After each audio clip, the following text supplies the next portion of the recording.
Hello，大家好，咱们这期来聊一聊2023年癸卯兔年整体的运势，以及我给大家做到的一些推测。那么，针对于本命年属兔的朋友，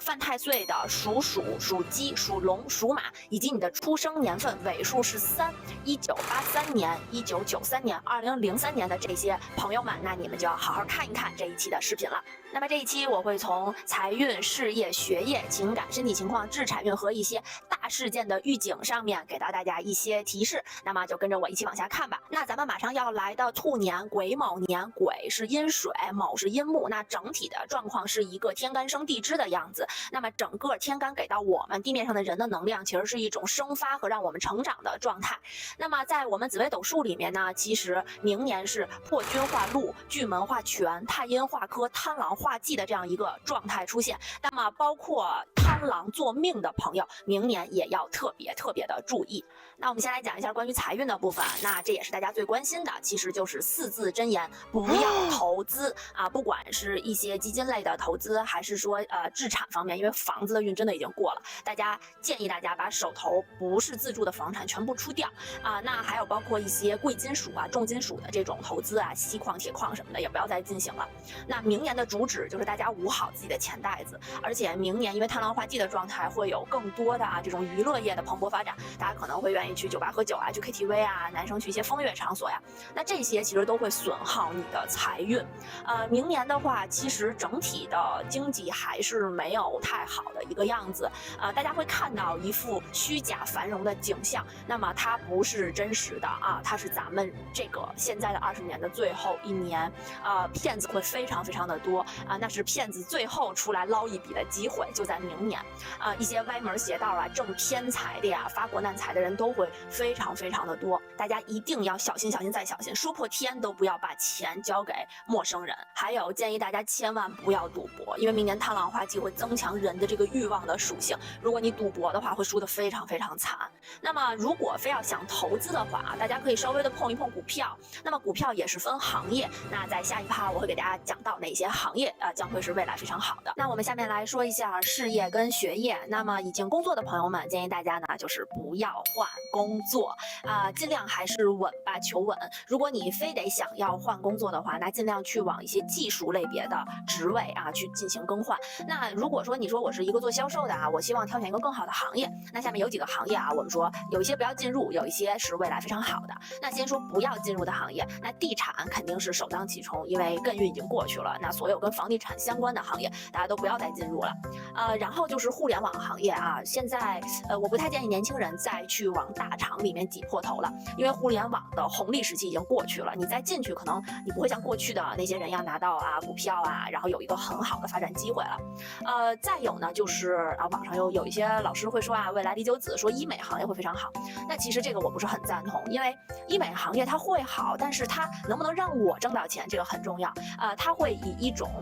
国有的国家收编的形式呈现到人们的面前。但是你如果作为一个个人比如我做一个创业者或者我以个体的行为去进入的话，那其实并不是一个很好的建议。那么有一些很好的行业呢推荐给到大家那当然前面说如果大家买股票也可以选择这些行业。首先呢教培行业会返场，会越来越好大家要提早进入，之前越被打压的教培，其实在未来越是一个很好的，我们讲说是风口上的猪我们会要寻找到它。那对于这个子女教育类，包括成人教育类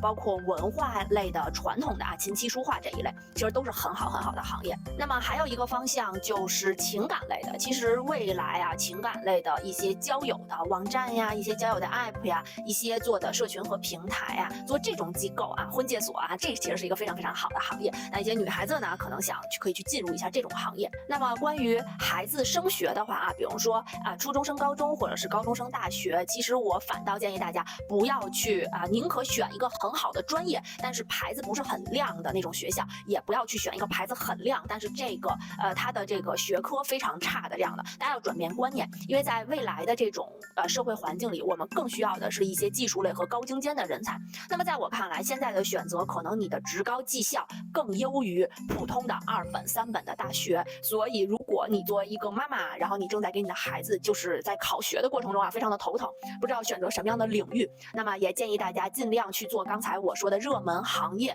里面的一个技术类的工种这样的职位。位。这样的话，在未来你的小朋友一旦进入到社会，就会如鱼得水。第3点呢，我们来说一下情感方面啊，一些单身的和未婚的小仙女们啊比较关注的。那其实，在明年整体的环境会非常的浮躁，大家会疯狂的出去社交、出去 social， 然后呢，也会有很多的烂桃花，包括杀猪盘和骗子的出现。那作为女孩子啊，你一定要保护好自己。那么在未来也是一个离婚率激增的一个年代。那么再加上这3年大家就是经常被困在家里啊，情绪情感上都会想得到释放。那么明年也会是一个离婚率很高，容易夫妻以及小情侣情感出现问题的这一年。再加上明年贪狼化忌，贪狼本来就是我们紫微斗数里最大的一颗桃花星，那这颗桃花星一旦化了忌，就代表这个人会非常沉溺于这种恋爱的关系，这种复杂的呀，多人啊，多情绪化呀，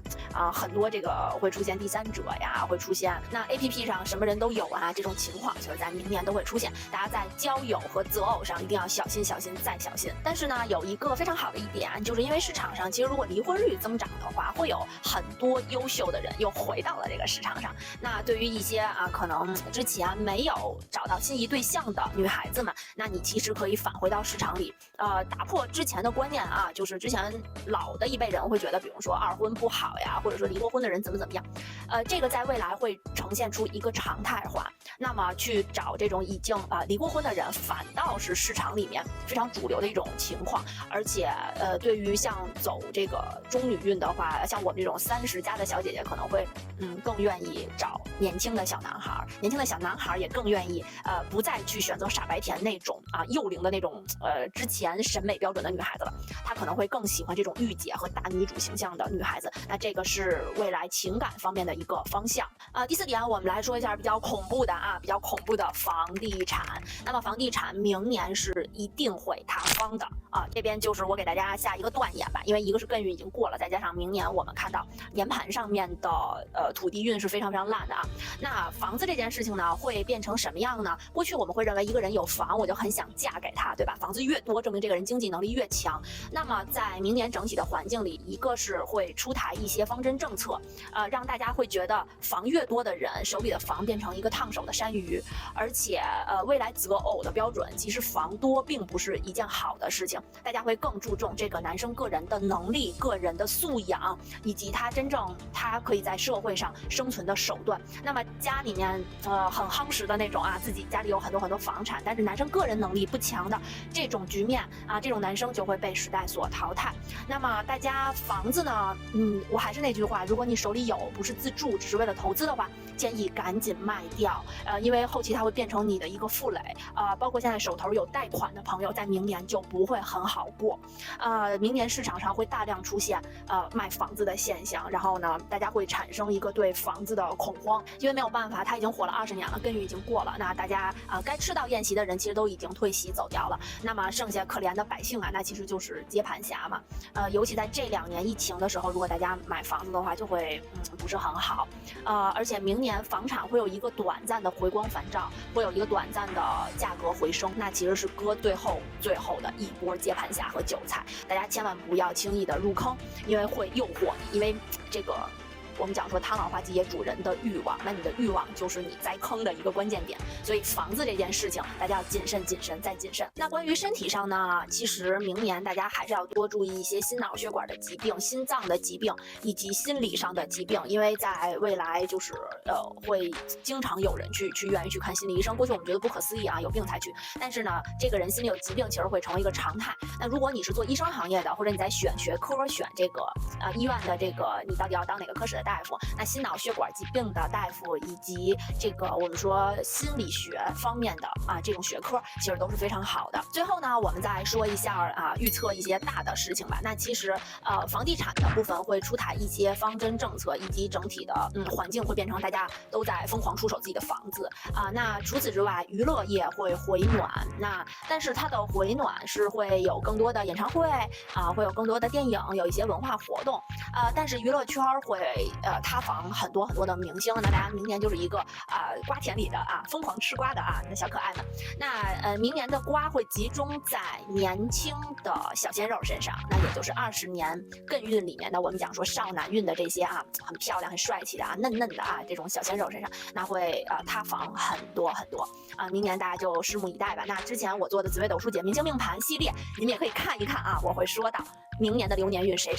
都不好，那你们就反悔之前我的视频去看就好了。还有一点就是在国内的各大的网络的平台上那其实我也在国内的平台上有发布我的东西。那今年我就会非常的谨慎，因为兔年的话呢，其实会对我们这个命理学、玄学、阴阳学，包括西方的星座塔罗，其实都会有一个打压和管控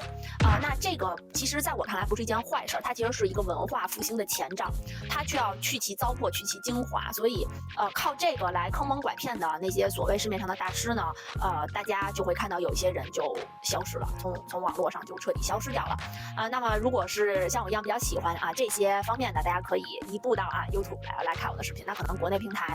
我会酌情的去发，比如说这一条就不会发好吧。那最后呢建议大家一些小 tips 吧，就是因为我是属兔子的，那我也是明年本命年，那我很早就给自己置办了这个小的这个红绳的这个饰品。那么如果你是本命年，你要去身上带一些红色的东西内衣也可以，就是不要摘掉，不要换就是一直身上保持有一个红色的东西那么也不用过于担心本命年的朋友，因为明年其实我看起来其实还好了，那当然也跟自己的命格有关系除此之外，之前我有提到的属鼠、属鸡、属龙、属马的朋友，那你们因为今年涉及到一个犯太岁的问题，建议大家吧可以去道观里面去拜一拜去拜一拜太岁，这样的话对你整体兔年的状态会好一些。那么其实我在温哥华这边，就是我只找到了大家可以看我那个小红书平台有我的笔记就是轻松观在 Chinatown 有轻松观，那其实会有一个祈福的活动，大家没事可以过去拜一拜看一看，因为确实异国他乡的这个道观非常的少那么还有包括因为明年整体会贪玩化忌，建议大家少喝酒，少贪杯，尤其是男孩子少去一些风月的场所，然后对自己的运势其实都会有一些影响，因为你接触到的一些可能不好状态的人，或者你经常去那些不好状态的一些场所，不是很健康的场所，对你整体的运势都会有所影响。好吧，那咱们这一期就简单的说到这儿。如果大家对于个人运势有什么想问的话，那这就是涉及到个人1对1的咨询，大家可以留言给我，因为后面有我的通讯方式，然后呢我会针对你个人的部分再给到你一个解答。那这个呢就是一个可能是需要有偿的，或者我让我的学生来帮您看这样子大家会对明年有一个很明确的一个提前的这样一个准备吧那么也祝大家新年快乐，希望大家兔年呢都发大财，然后身体棒棒的健健康康的，最重要的是平安健康。我们把这个2023年过去，到明年就是2024年离9子运的第1年，真的非常重要。这2年大家要稳定好自己的心态护好自己的钱包稳定好自己的工作、婚姻、家庭、生活那希望大家在明年顺顺利利，也希望大家可以多多关注我。那么之前有朋友其实已经联系我了，就是说想听一下线下的年运的部分，如果大家还有想听的，积极报名，可以给我留言，或者说加我的微信，这样的跟我联系，好吧？那咱们今天节目就到这边啦，大家拜拜。